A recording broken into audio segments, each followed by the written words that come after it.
Hello students, good morning. कैसे हैं आप लोग? ठीक हैं? कल हमारे जो कंजंक्शन की प्रैक्टिस चल रही थी, तो कल हम लोगों ने 40 क्वेश्चंस तक कंप्लीट कर लिए थे और 40 के बाद में नेक्स्ट क्वेश्चन हम लोग स्टार्ट करते हैं।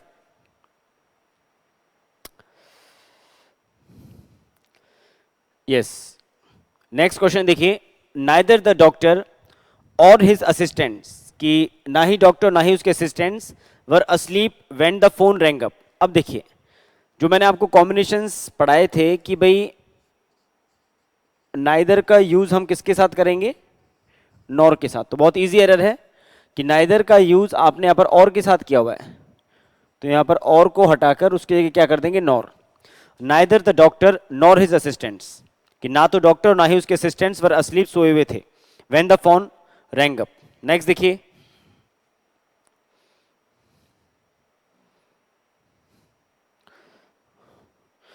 Although these rooms are in need of repair, कि यद्यपि इन कमरों को रिपेयर की आवश्यकता है, बट लेकिन the owner does not take any notice, जो ओनर है वो कोई भी ध्यान नहीं देता, ऑफ देयर कंडीशन, उनकी कंडीशन पर। आपने स्टार्टिंग में क्या जोड़ा? ऑल्दो। मैंने आपको क्या कहा कि दो या ऑल्दो के बाद में जब आप अगला क्लॉज जोड़ते हैं तो या तो आप केवल कॉमा यूज कर लीजिए, कोई दिक्कत नहीं है, लेकिन अगर आपको कनेक्टर लगाना ही है तो दो या ऑल्दो के साथ में केवल यट का कॉम्बिनेशन ही काम करेगा। Yet the owner does not take any notice, कि उनका जो मालिक है वो कोई भी नोटिस या ध्यान नहीं देता ऑफ देयर कंडीशन, उनकी कंडीशन पर।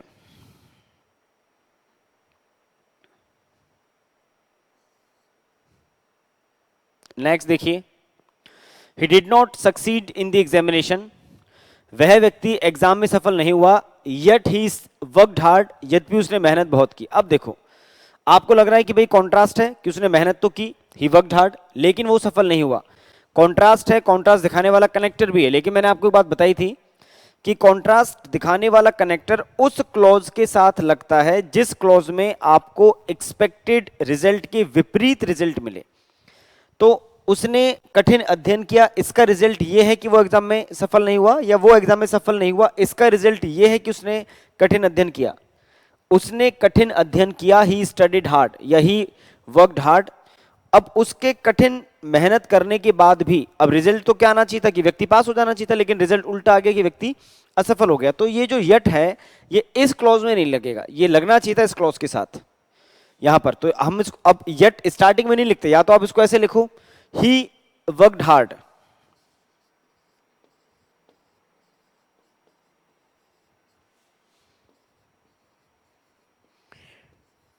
ही वर्कड हार्ड, और फिर लग जाएगा यट, और यट के बाद ही आ जाएगा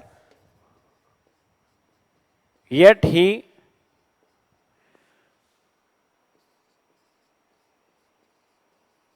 did not succeed in the, ये मैं शॉर्ट में लिख देता हूं, एग्जामिनेशन। या तो ऐसे हो, पर इसमें फिर ये क्लॉज पहले जाएगा, वो क्लॉज यहां लिखना पड़ेगा, इसमें चेंजेस बहुत ज्यादा हो जाएंगे। तो मैंने आपको बताया था सबऑर्डिनेटर में कि आप यहां पर दो या ऑल दो काम में ले सकते हो। तो दो ही वर्कड हार्ड, यद्यपि उसने मेहनत बहुत की, he did not succeed in the examination, वो एग्जाम में सफल नहीं हुआ। ये इस तरीके से हो जाएगा। फिर नेक्स्ट देखिए, हिज ऑफेंस वॉज सच, उसका अपराध इस प्रकार का था, as he was bound to suffer, कि उसको कष्ट भोगना पड़ा। तो उसने अपराध किया इसलिए उसको क्या भोगना पड़ा? कष्ट। तो यहां पर रिजल्ट है, तो हम सच के साथ में जब आगे वाला क्लॉज रिजल्ट दिखाता है तो हम क्या काम में लेते हैं? That. His offence was such that he was bound to suffer, कि उसको कष्ट भोगना पड़ा, and ultimately meet his doom, और फिर उसको जो भी उसका अंत था उस अंत से उसको मिलना पड़ा। Ultimately meet his doom. फिर नेक्स्ट देखिए,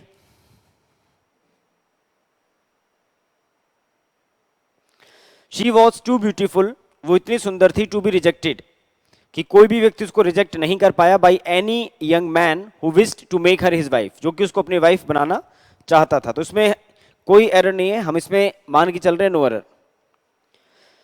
next, the reason for my absence, मेरे अनुपस्थिति का जो रीजन है, is due to ill health. मैंने आपसे क्या कहा था कि सेम मीनिंग देने वाले शब्द एक ही सेंटेंस में एक साथ या अलग अलग जगह पर भी काम में नहीं लिए जा सकते, चाहे वो दिखने में अलग अलग क्यों ना हो, लेकिन अगर वो मीनिंग सेम कन्वे करते हैं, सेम मीनिंग अगर वो कन्वे करते हैं, तो आप उन्हें एक साथ काम में नहीं ले सकते। रीजन का मतलब कारण, और जहां पर भी आप ड्यू टू काम में लेते हो तो उसका मतलब होता है के कारण, तो सेम है।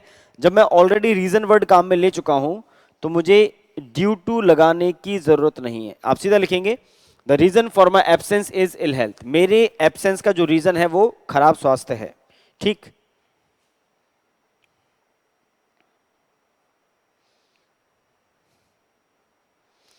Scarcely had he gone,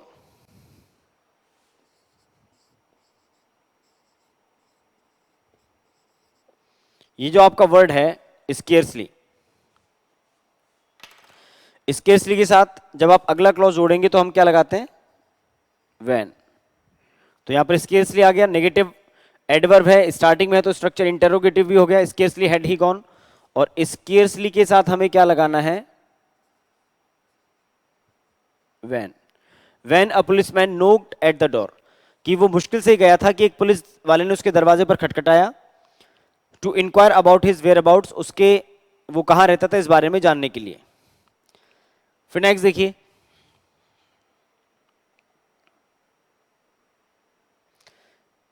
it is not easy to understand his conversation, उसके कॉन्वर्सेशन को समझना आसान नहीं है।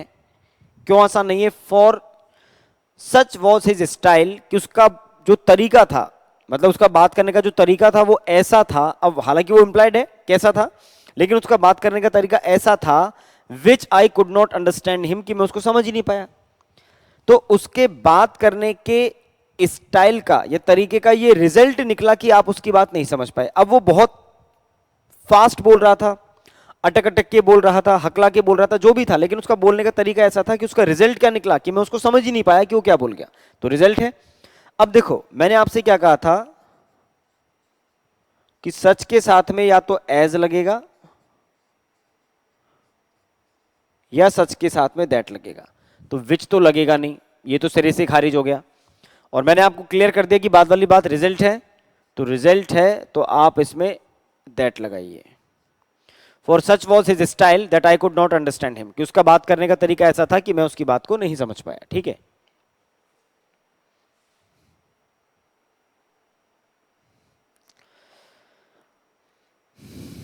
नेक्स्ट देखिए,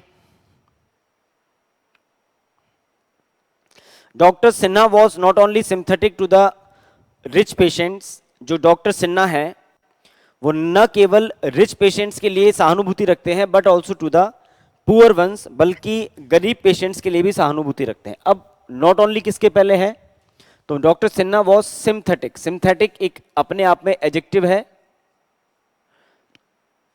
डॉक्टर सिन्हा के लिए आ रहा है, तो नॉट ओनली एक एडजेक्टिव के पहले है हाल फिलहाल, तो बट ऑल्सो भी एक एडजेक्टिव के पहले होना चाहिए, जबकि बट ऑल्सो के बाद एडजेक्टिव नहीं है, तो इसका मतलब नॉट ओनली के हिसाब से चीजें हम नहीं चला सकते, तो नॉट ओनली की जगह हम बट ऑल्सो को देखेंगे।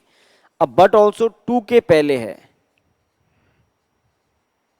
तो टू यहां पर एक प्रेपोजिशन है, ये मैंने शॉर्ट में लिख दिया, तो आपके पास एक प्रेपोजिशन और है टू, तो आप नॉट ओनली को यहां से हटाकर यहां पर लगाइए। Doctor Sinha was synthetic not only to the rich patients but also to the poor ones, कि डॉक्टर सिन्हा सहानुभूति रखते हैं न केवल अमीर पेशेंट्स के प्रति बल्कि गरीब पेशेंट्स के प्रति भी। He has lots of money, उसके पास बहुत सारा पैसा है, and he dare not start a factory, और वो एक फैक्ट्री शुरू करने का साहस नहीं करता। अब देखो अगर कोई व्यक्ति का जो फाइनेंशियल स्टेटस है वो गरीब है, उसके पास पैसे नहीं है, तो वो तो फैक्ट्री कैसे शुरू करेगा। लेकिन अगर किसी व्यक्ति के पास बहुत पैसा है, लॉट्स ऑफ मनी, उसके पास बहुत धनराशि है, और इतना पैसा होने के बाद भी वो फैक्ट्री शुरू नहीं करता, तो हम इसको कॉन्ट्रास्ट में लेकर चलेंगे। तो आप यहां पर येट बट या स्टिल काम में ले सकते हैं, but he dare not start a factory.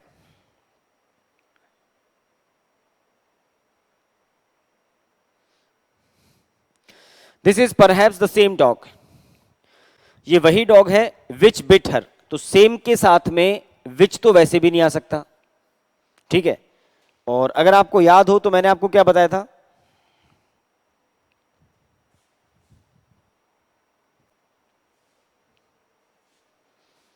कि जो वर्ड है आपका सेम, इसके साथ में दैट तब लगाएंगे जब आपको आगे जाकर कोई ना कोई वर्ब मिले, क्योंकि वर्ब तभी आती है जब क्लॉज होता है, तो क्लॉज के साथ आता है एक्चुअल में। और अगर आगे जाके कोई क्लॉज नहीं है, क्लॉज नहीं तो वर्ब भी नहीं होगी, तो एज लगा देंगे। बहुत सिंपल सी बात थी। तो सेम के साथ में जो कॉन्सेप्ट हम काम में लेते हैं वो एकदम स्पष्ट है कि अगर आगे जाके वर्ब है, क्लॉज है तो दैट, नहीं है तो एज। तो हमने यहां पर वापस इसको मेन क्वेश्चन पे आते हैं। तो सेम के साथ में विच का तो काम ही नहीं है। अब देखो आगे क्लॉज है और उसमें वर्ब आ रही है, तो हम यहां पर सेम के साथ दैट लगाएंगे। This is perhaps the same dog, शायद ये वही डॉग है, दैट बिट हर, जिसने उसको काट लिया, while she was returning from market, जब वो मार्केट से लौट रही थी। बिट यहां पर वर्ब की सेकंड फॉर्म है, ठीक। As he is a perfectionist, जैसा कि वो व्यक्ति एक परफेक्शनिस्ट है, मतलब वो चाहता है कि हर काम में परफेक्शन हो, तो so he always insists on regular practice, इसलिए वो रेगुलर प्रैक्टिस पर जोर देता है। तो एज अपने आप में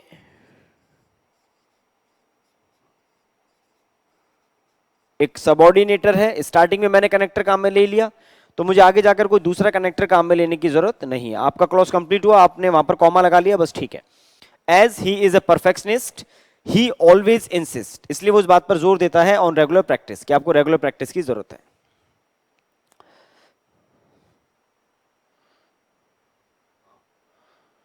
आई can not permit you to leave the class, मैं आपको क्लास छोड़ने की अनुमति नहीं दे सकता, अनलेस द टीचर कम्स, जब तक कि टीचर नहीं आता। मैंने आपको अनलेस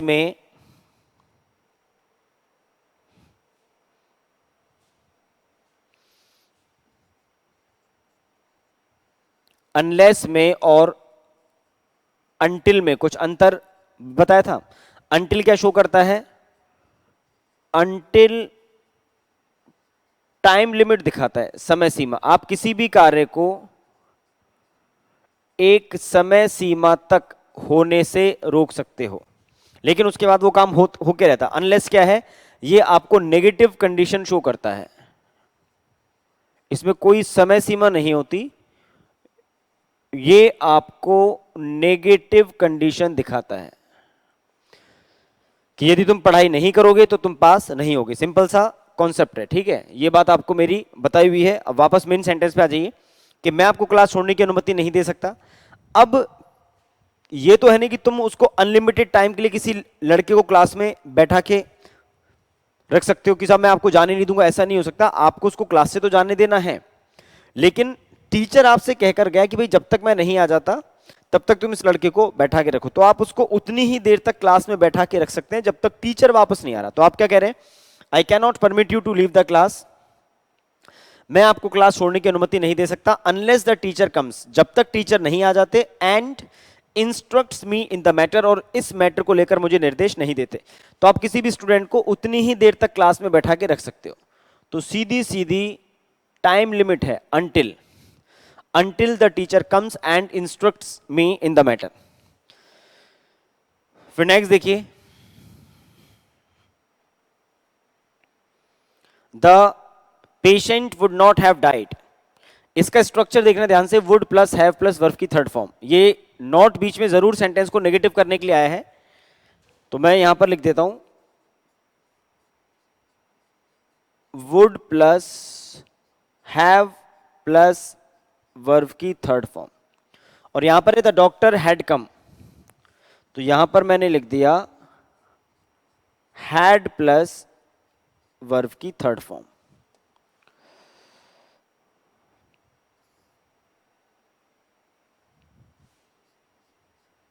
ठीक है, तो ध्यान से देखो, ये मैंने कंडीशन आपको पढ़ाई थी डिस्ट्रॉयड कंडीशन, तो ये तो आपके इफ क्लॉज का स्ट्रक्चर था, हैड प्लस वर्ब की थर्ड फॉर्म, और फिर ये रिजल्ट क्लॉज था would should could might plus have plus verb की थर्ड फॉर्म। क्लियर है, तो ये एक्चुअल में कंडीशन ही है कि यदि डॉक्टर समय पर आ गया होता, the doctor had come in time, ये कम यहां पर वर्ब की थर्ड फॉर्म है, हैड के बाद कम की फर्स्ट और थर्ड फॉर्म सेम होती है, ध्यान रखना।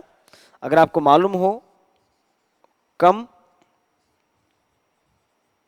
सेकेंड फॉर्म केम और थर्ड फॉर्म दोबारा कम, तो हैड के बाद थर्ड फॉर्म है कि यदि डॉक्टर समय पर आ गया होता the patient would not have died. अब ये कंडीशन है तो कंडीशन दिखाने के लिए क्या लगाते हैं, इफ। तो कंडीशन दिखाने के लिए हम यहां पर when का प्रयोग नहीं करेंगे, हम यहां पर if लगाएंगे, if the doctor had come in time. फिर नेक्स्ट देखिए,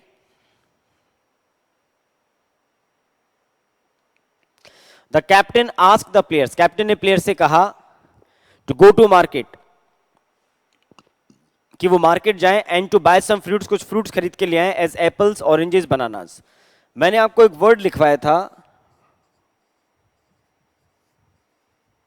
हिपोनिमी का रिलेशन था, याद आ गया कि भाई कोई भी एक वर्ड है जिसके काफी सारे एग्जाम्पल्स हो सकते हैं, तो वो सारे एग्जाम्पल्स उस शब्द में इंक्लूड हो जाएंगे, लेकिन एग्जाम्पल्स एक दूसरे को रिप्लेस नहीं करेंगे। तो फ्रूट्स इन सबको इंक्लूड कर सकता है, एप्पल्स, ऑरेंजेस, बनानास। तो जब आप फ्रूट्स के एग्जाम्पल देंगे तो केवल एज नहीं आएगा, या तो सच एज करेंगे और या फिर हम लाइक करेंगे, like apples, oranges, bananas. Clear?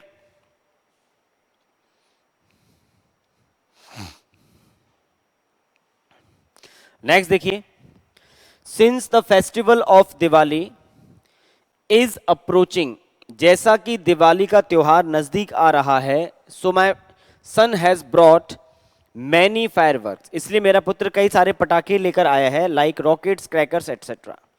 Sentence के स्टार्टिंग में सिंस लिखा हुआ है,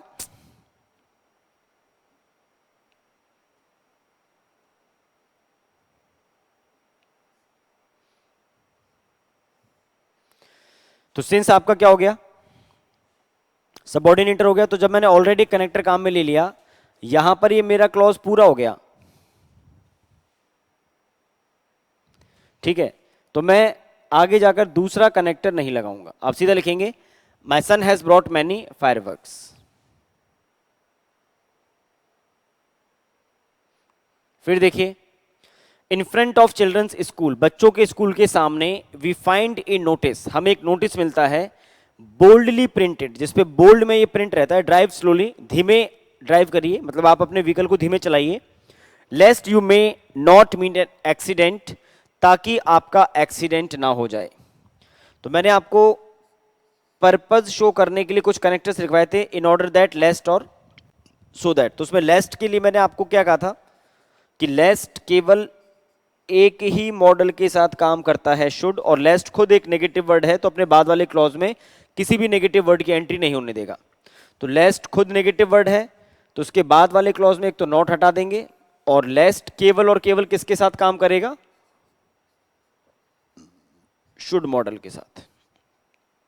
तो lest you should meet an accident, ताकि तुम्हारा एक्सीडेंट ना हो, ट्रांसलेशन यही रहेगी, ठीक। फिर उसके बाद में नेक्स्ट देखिए,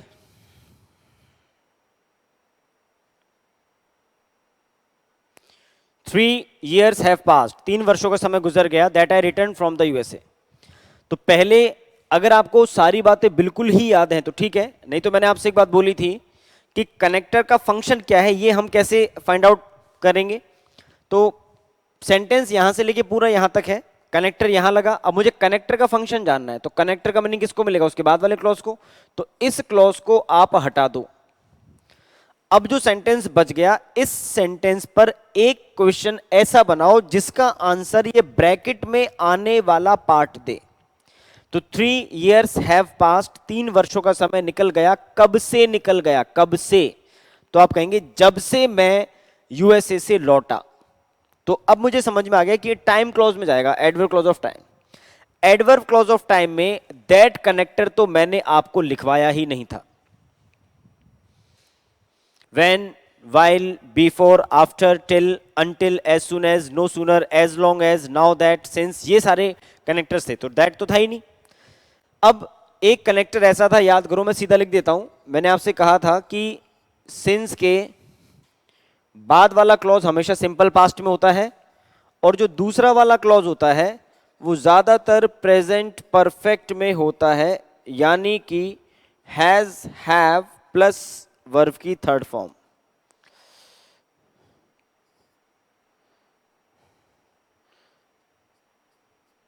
ठीक है, तो देखो ये प्रेजेंट परफेक्ट में है, ये आपका सिंपल पास्ट में है, तो सीधा सीधा हिंट है कि मुझे यहां पर क्या लगाना है, सिंस लगाना है। तो यहां पर दैट की जगह पर हम लोग सिंस लगा देंगे। तो 3 years हैव पास्ड, 3 वर्षों का समय निकल गया, since I return from the USA, जब से मैं यूएसए से लौटा, एंड सेटल्ड हेयर, और यहां पर सेटल हो गया। क्लियर? नेक्स्ट देखिए,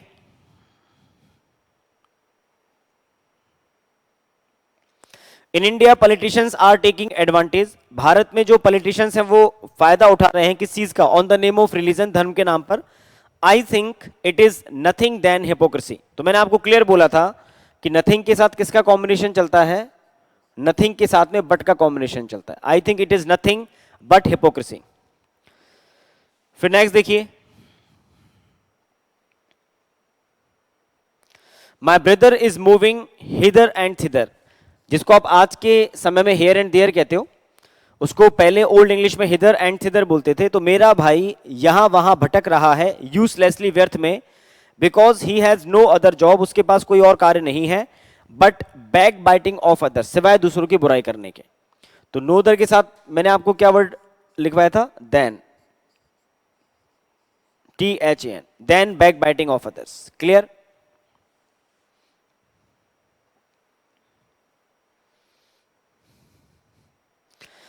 you are an idle man, तुम एक लेजी, आइडल यहां पर ध्यान रखना,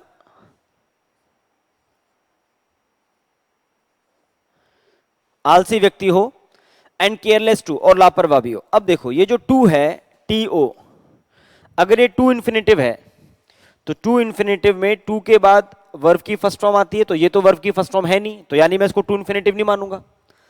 अगर टू एक प्रेपोजिशन है तो प्रेपोजिशन के बाद में 3 चीजें क्या आती हैं? प्रेपोजिशन के बाद में आप नाउन काम में ले सकते हैं, आप प्रोनाउन काम में ले सकते हैं, या फिर आप वर्ब के ING फॉर्म काम में ले सकते हैं। तो अगर ये प्रेपोजिशन है तो क्या ये नाउन है? नहीं। क्या ये सो प्रोनाउन है? नहीं। क्या ये वर्ब के ING फॉर्म है? नहीं। तो या तो ये टू सही फॉर्म में नहीं है, या इसके अकॉर्डिंग या इसके स्ट्रक्चर के बाद जो वर्ड आना चाहिए वो सही फॉर्म में नहीं है। तो एरर क्या माने?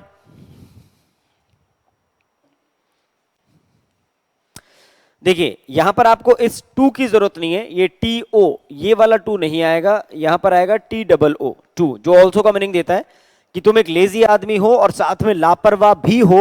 So you cannot succeed in your life, इसलिए आप अपने जीवन में सफल नहीं हो सकते, एट एनी कॉस्ट, किसी भी स्तर पे, मतलब आप कभी सफल हो ही नहीं सकते।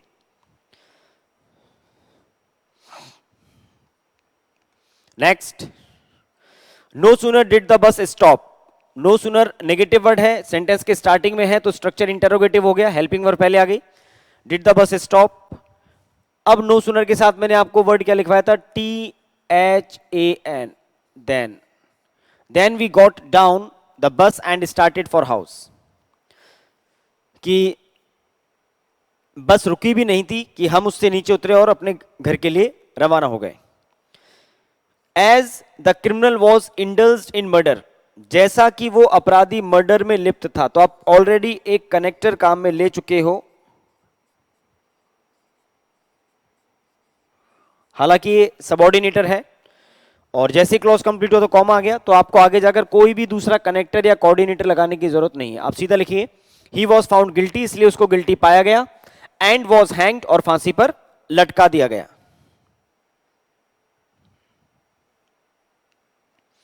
Next, though Mona had laboured as hard as he could, यद्यपि मोना ने मेहनत की जितनी वो कर सकता था। तो मैंने आपको क्या बताया था कि वैसे तो यट, बट और स्टिल ये एक दूसरे को रिप्लेस कर सकते हैं अगर ये कोऑर्डिनेटर की फॉर्म में आते हैं तो, लेकिन आपने स्टार्टिंग में दो या ऑल दो काम में ले लिया सबऑर्डिनेटर, तो दो या ऑल दो वाला जो क्लॉज है वो जहां कंप्लीट हुआ आप वहां पर कॉमा लगा लो, ठीक है, और उसके बाद वाले क्लॉज में आप कुछ भी मत लिखो, कोई कनेक्टर मत लगाओ, एक तो ये हो सकता है, और कनेक्टर लगाना ही है तो बट नहीं आएगा, ये मैं आपको क्लियर कर चुका हूं, आप यट काम मिलेंगे, yet he could not secure first division. तो यद्यपि मोना ने उतनी मेहनत की जितनी वो कर सकता था लेकिन वो फर्स्ट डिवीजन नहीं ला पाया। क्लियर?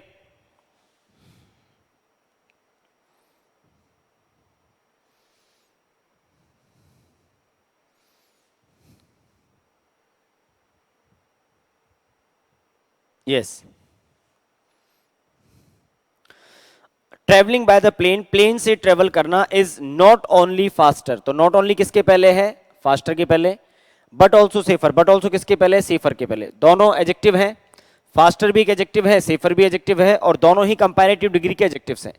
तो नॉट ओनली बट ऑल्सो अब की बार सेम पार्ट ऑफ स्पीच के पहले हैं, इसलिए सेंटेंस में हम कोई गलती नहीं मानेंगे, नो एरर, कि प्लेन से ट्रेवल करना न केवल तीव्र है बल्कि सुरक्षित भी है बजाय ट्रेन से ट्रेवल करने के। You can not enter the interview hall, तुम इंटरव्यू हॉल में प्रवेश नहीं कर सकते, unless the first candidate comes out. तो जैसे मान लो किसी जगह पर RSIS के इंटरव्यूज हो रहे हैं, अब पहला कैंडिडेट अंदर इंटरव्यू देने के लिए गया और गेट पर एक व्यक्ति खड़ा हुआ है जो एक एक करके सबको अंदर एंट्री दे रहा है, तो पहला वाला जब अंदर चला गया तो उसने दूसरे वाले या उसके बाद के कैंडिडेट्स बाहर रोक दिए। अब दूसरे नंबर का जो कैंडिडेट है उसने पूछा भाई मैं कब जाऊंगा, तो वो उसको कितनी देर तक गेट पर रोके रखेगा, जितनी देर फर्स्ट कैंडिडेट पहले वाले कैंडिडेट का इंटरव्यू चलेगा उतनी देर तक, लेकिन वो उसको परमानेंटली बाहर नहीं रोक सकता, वो उसको अंदर जाने तो देगा लेकिन कितने समय तक रोक सकता है, जितने समय तक पहले वाले कैंडिडेट का इंटरव्यू चले। तो एक टाइम लिमिट है, और टाइम लिमिट के लिए मैंने आपको बताया था हम अनलेस काम में नहीं लेते, हम अनटिल काम में लेते हैं। तो you can not enter the interview hall until the first candidate comes out, जब तक पहला कैंडिडेट बाहर नहीं आ जाता मैं आपको अंदर नहीं जाने दूंगा। क्लियर है? नेक्स्ट देखिए,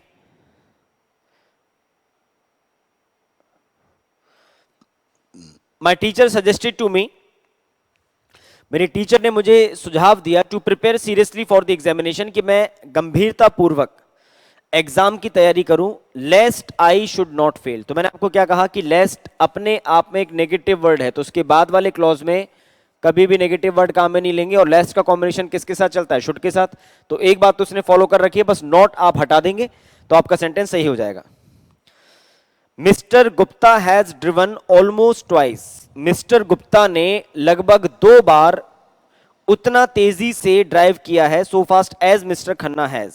तो यहां से लेकर और यहां तक सेंटेंस कहीं भी नेगेटिव नहीं हुआ, तो हम सो काम में नहीं लेंगे, आप एज काम में लेंगे, एज फास्ट एज। क्लियर है?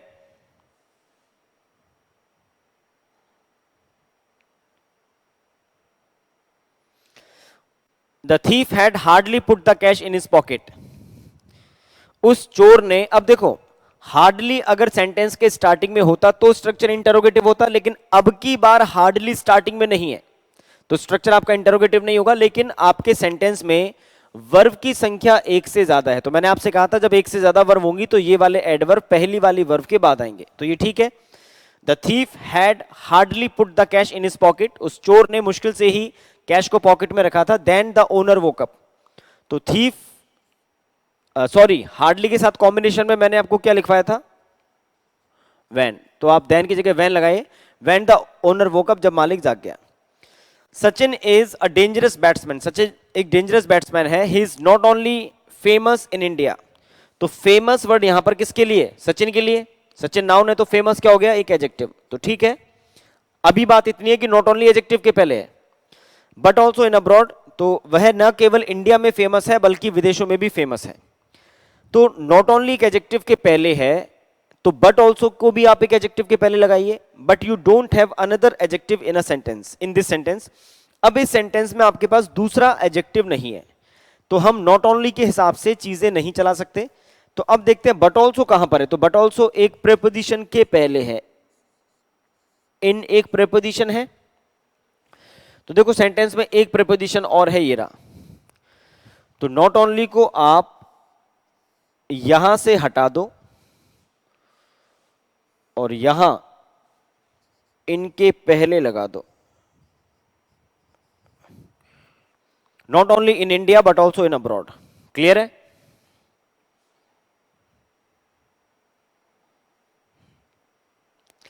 Consider if he gives you a cheque, मान लो कि वो तुम्हें एक चेक देता है, how will you encash it, तो तुम इसको कैसे भुनाओगे, unless you go to the bank, अगर तुम बैंक नहीं जाते। एक तो इसमें पंक्चुएशन मार्क की गलती है, यहां पर क्वेश्चन मार्क आएगा, एक बात ध्यान रखना। अब देखिए कंसीडर भी एक सबऑर्डिनेटर है, इफ भी एक सबऑर्डिनेटर है, दो सबऑर्डिनेटर एक साथ नहीं आ सकते, तो या तो आप कंसीडर हटाइए और या फिर आप इफ हटाइए, ठीक है। तो आपके ए पार्ट की गलती है, दो कनेक्टर एक साथ नहीं आएंगे, कोई भी एक वर्ड हटा लेना।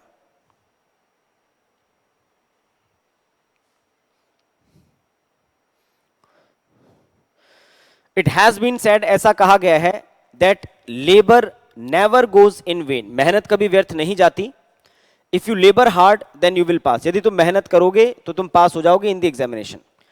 इफ कनेक्टर से आपने शुरू किया, इफ यू लेबर हार्ड, जब आपका इफ वाला क्लॉज कंप्लीट होता है तो आप केवल कॉमा लगा दीजिए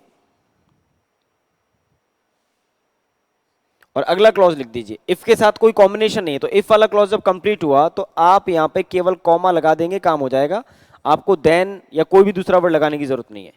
तो if you labour hard you will pass, यदि तुम मेहनत करोगे तुम पास हो जाओगे इन द एग्जामिनेशन, ठीक है।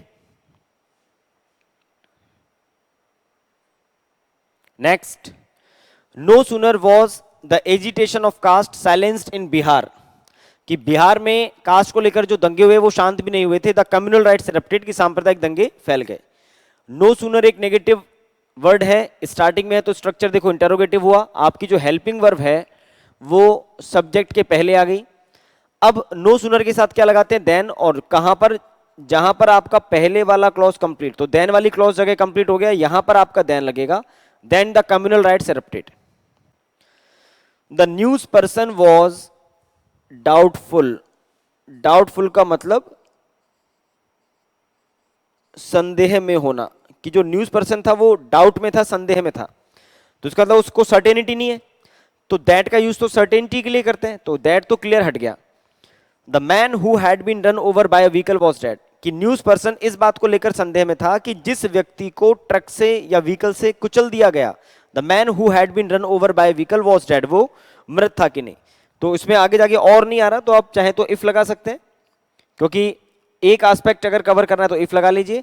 अगर और होता तो वैसे वेदर लगाते, पर अभी आप इफ या वेदर में से कोई भी वर्ड काम में ले सकते हैं, अनसर्टेनिटी है।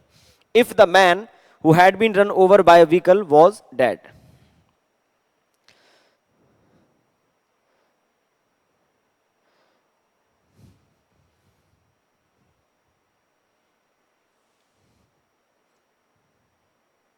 नेक्स्ट देखिए, आइदर यू गो आउट, या तो तुम बाहर चले जाओ, तो इसने आपको वर्ड दिया आइदर, और हम सब जानते हैं कि आइदर के साथ क्या आता है, और। तो either you go out and keep silence, तो बस ये जो आपका एंड है इसकी जगह आपको और लगाना है, और keep silence if you want the work finished in time, यदि तुम चाहते हो कि कार्य समय पर समाप्त हो जाए, तो या तो तुम बाहर चले जाओ और या फिर तुम शांति बनाए रखो। It was no other but Indira Gandhi, तो नो अदर के साथ क्या लगाते हैं, मैंने आपको बताया था, नो अदर के साथ में आपको देन लगाना है। It was no other than Indira Gandhi, ये कोई और नहीं इंदिरा गांधी थी। Who evinced an exceptional ability, जिसमें एक एक्सेप्शनल एबिलिटी, काबिलियत थी, to lead the country to fame, देश को फेम की तरफ ले जाने की, ठीक।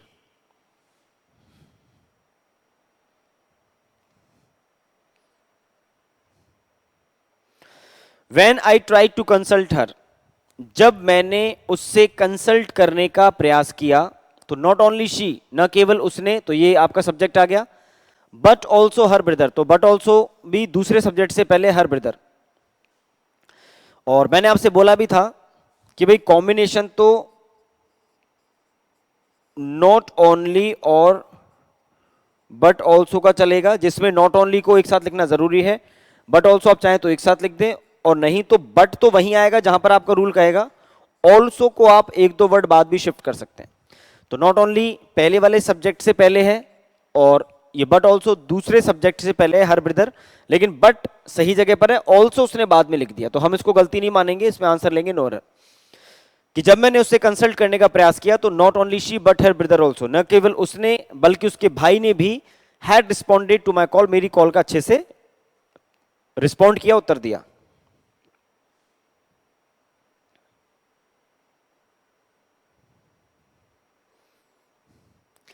Every student needs a social security number, प्रत्येक विद्यार्थी को एक सोशल सिक्योरिटी नंबर की आवश्यकता है, so as he may get a university identification card made, ताकि वो यूनिवर्सिटी से एक आइडेंटिफिकेशन कार्ड बनवा सके। तो देखो यहां पर इसने मे मॉडल काम में लिया। मैंने आपको एक बात बोली थी कि मे मॉडल क्या शो करता है, पर्पस, और आप इसको ट्रांसलेट करके भी देखो मीनिंग के अकॉर्डिंग कि प्रत्येक व्यक्ति को एक सोशल सिक्योरिटी नंबर की आवश्यकता है। तो किस पर्पस से, किस उद्देश्य से, ताकि वो यूनिवर्सिटी से अपना आइडेंटिफिकेशन कार्ड बनवा ले। तो बात पर्पस की आ गई, पर्पस दिखाने वाला मॉडल भी आ गया। अब पर्पस दिखाने वाले सबऑर्डिनेटर्स क्या क्या थे, तो आप याद करिए, एक तो था आपके सो दैट,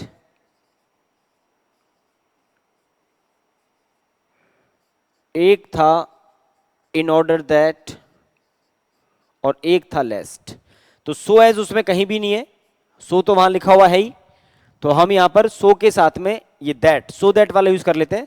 तो सो के साथ में यहां पर दैट लगा देता हूं, so that he may get a university identification card made. ठीक,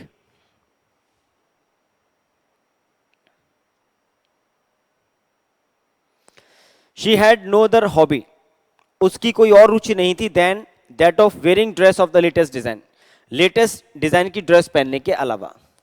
तो नो अदर के साथ क्या लगाएंगे, देन, और आप देख सकते हैं नो अदर के साथ देन ही है, तो इसमें हम कोई गलती नहीं मानेंगे, नो एरर।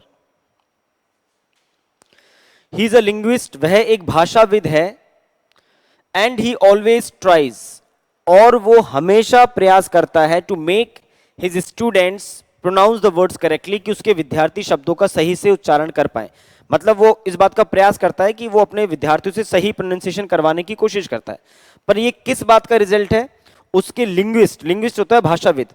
तो मान लो अगर ये व्यक्ति खुद एक लिंग्विस्ट या भाषाविद नहीं होता, तो क्या वो अपने विद्यार्थियों से शब्दों का सही प्रोनाउंसिएशन करवा पाता? भाई उसको खुद को नॉलेज नहीं होती तो कैसे करवा पाता, नहीं करवा पाता।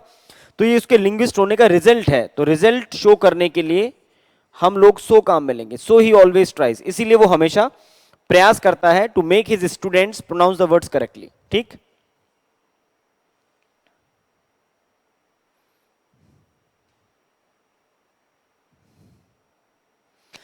As many players that went to South Africa, जितने भी प्लेयर्स साउथ अफ्रीका गए, तो एज और दैट का कोई कॉम्बिनेशन नहीं होता। ये किसी भी टॉपिक में कहीं पर भी आपको कॉम्बिनेशन नहीं लिखवाया, ये कॉम्बिनेशन होता है एज एज। तो as many players as went to South Africa, जितने भी प्लेयर साउथ अफ्रीका गए थे, वर प्रूव्ड एब्सोल्युटली फेलियर, वो सब असफल साबित हो गए, मतलब वो वहां पर अच्छे से परफॉर्मेंस नहीं दे पाए। Look at what I am doing, देखिए कि मैं क्या कर रहा हूं, and do like I do, और वैसा ही करिए जैसा मैं करता हूं। अब देखो बहुत सिंपल सी बात है, ये जो एज है और एक वर्ड है लाइक, ये फैक्ट के रूप में याद कर लेना। एज के बाद में आप प्रोनाउन की सब्जेक्टिव फॉर्म काम में लेंगे, और लाइक के बाद में आप प्रोनाउन की ऑब्जेक्टिव फॉर्म काम में लेंगे। तो ये आई कौन सी फॉर्म है, सब्जेक्टिव फॉर्म है। यहां पर क्या लग रहा है, लाइक। तो लाइक तब लगाते हैं जब प्रोनाउन की कौन सी फॉर्म लगानी, ऑब्जेक्टिव फॉर्म। हमारे पास तो सब्जेक्टिव फॉर्म है, सब्जेक्टिव फॉर्म के लिए क्या लगाएंगे, एज। तो आप यहां पर लाइक की जगह पर एज लगा लीजिए। Look at what I am doing and do as I do, कि देखिए मैं क्या कर रहा हूं और वैसे ही काम को करिए जैसा कि मैं करता हूं। ठीक,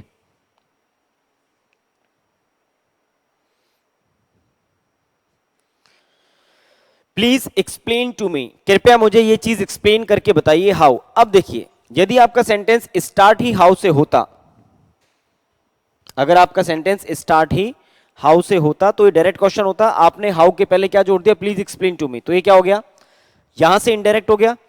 इनडायरेक्ट होते इसको कनेक्टर मान लेंगे। अब आपको स्ट्रक्चर डेक्लेरेटिव करना है, तो ये जो ए डिजिटल कंप्यूटर सब्जेक्ट है पहले आ जाएगा, और जो इज है वो यहां से हटके कंप्यूटर के बाद मैं यहां लिख देता हूं, इज यहां पर लगा देंगे। तो how a digital computer is different, कि एक डिजिटल कंप्यूटर डिफरेंट कैसे है फ्रॉम एन एनालॉग कंप्यूटर, एक एनालॉग कंप्यूटर से। तो इज यहां से हटके आपको यहां लिखना है।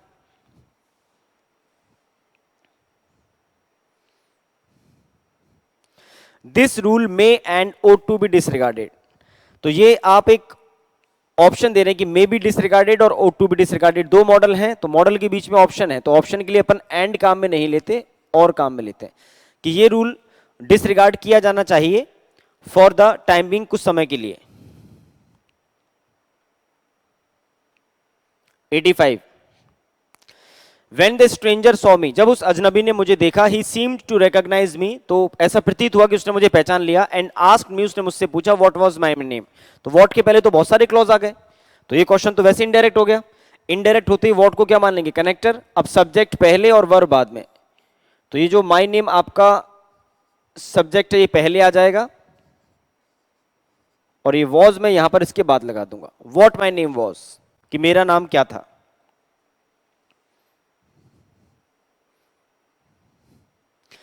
The reason Janet came dressed as Lady Gaga, कि जो जैनेट थी वो लेडी गागा की तरह अपने आप को ड्रेस करके आई, इसका कारण ये था was because she had been told, क्योंकि उसको बताया गया था, it was a costume party, की कॉस्ट्यूम पार्टी थी. अब देखो मैंने आपसे क्या कहा था, ऐसी एरर ऑलरेडी 4-5 पहले आ चुकी है, कि एक ही सेंटेंस में एक मीनिंग को कन्वे करने वाले वर्ड्स आप एक साथ काम में नहीं ले सकते, चाहे वो दिखने में अलग हो, लेकिन अगर वो मीनिंग सेम कन्वे कर रहे हैं. जैसे आप येट, बट और स्टिल, अब दिखने में तो अलग अलग है येट, बट, स्टिल, लेकिन तीनों का काम क्या है, कॉन्ट्रास्ट दिखाना. तो कोई भी एक काम में ले लो, येट काम में ले लो, बट काम में ले लो, स्टिल काम में ले लो. तो रीजन का मतलब कारण, आपने पहले ही रीजन वर्ड काम में ले लिया, तो बिकॉज शब्द भी कारण दिखाने के लिए ही काम में लेते हैं, तो बिकॉज हट जाएगा. आप बिकॉज की जगह पर दैट वर्ड लगा सकते हैं. The reason Janet came dressed as Lady Gaga was that, उसका रीजन ये था that she had been told, उससे बताया गया था it was a costume party. ठीक है, तो ये आपका टॉपिक कंप्लीट हो गया, कंजंक्शंस. इसके बाद नेक्स्ट टॉपिक हम लोग वॉइस स्टार्ट करेंगे, और ध्यान रखिए वॉइस और नरेशन, ये दो टॉपिक एसएससी के पॉइंट ऑफ व्यू से बहुत इंपॉर्टेंट होते हैं. आपके एसएससी मेंस में इन पर 47 मार्क्स के क्वेश्चंस आते हैं. 20 क्वेश्चंस आपके वॉइस के एक्टिव वॉइस पैसिव वॉइस वाले सेगमेंट से आते हैं, और 27 क्वेश्चंस आपके डायरेक्ट इनडायरेक्ट, जिसको आप लोग नरेशन कहते हैं, उस सेगमेंट से आते हैं. तो दोनों का वेटेज बहुत ज्यादा है. तो इन टॉपिक्स की जो क्लासेस है वो बहुत ध्यान से अटेंड करिएगा, एक एक चीज आपको सीखनी है. और ऐसा नहीं कि दोनों बिल्कुल नए टॉपिक हैं, आपने प्रीवियस क्लासेस में 10th में 12th में पढ़े होंगे, बस कंपटीशन लेवल पे थोड़ी सी आपको बारीक स्टडी और करनी होती है, ताकि हम एक भी मार्क्स लूज ना करें. और यकीन मानिए कि आप थोड़ी भी मेहनत कर लेंगे तो 47 आउट ऑफ 47 आप इसमें से स्कोर करेंगे, और देखते ही विद इन सेकेंड आंसर निकलता है. ठीक है, तो इन दोनों टॉपिक को हम अगली क्लास में स्टार्ट करेंगे. मिलते हैं नेक्स्ट क्लास में. Thank you.